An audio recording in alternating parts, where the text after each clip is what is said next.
আসসালামু আলাইকুম। আমি ইব্রাহিম ইতালি থেকে বলছি। ইতালিতে আমার একটা আমিকা আছে, ঠিক আছে, বাংলাদেশি। তো আমাকে মাঝে মাঝে প্রায়ই রান্না করে খাওয়াই। এর আগেও অনেকবার রান্না করে দিছে আর কি খাবার। তো আজকেও দিছে। আজকে কি কি রান্না করে দিছে আর কি সেটা আমি আপনাদের সাথে শেয়ার করব।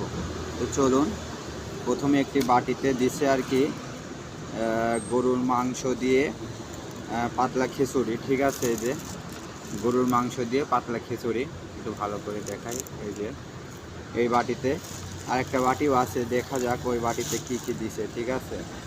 তো অনেক ভালো মনের মানুষ, ঠিক আছে। এর আগেও বিরিয়ানি খাওয়াইছে, খিচুড়ি খাওয়াইছে, অনেক কিছুই দিছে আর কি।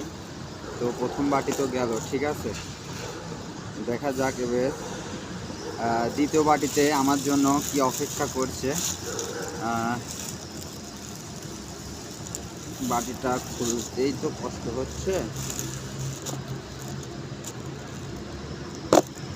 খুলে ফেলেছি। ও, দ্বিতীয় বাটিতে আছে পাটি সাপ, যাই হোক পিঠা আর কি।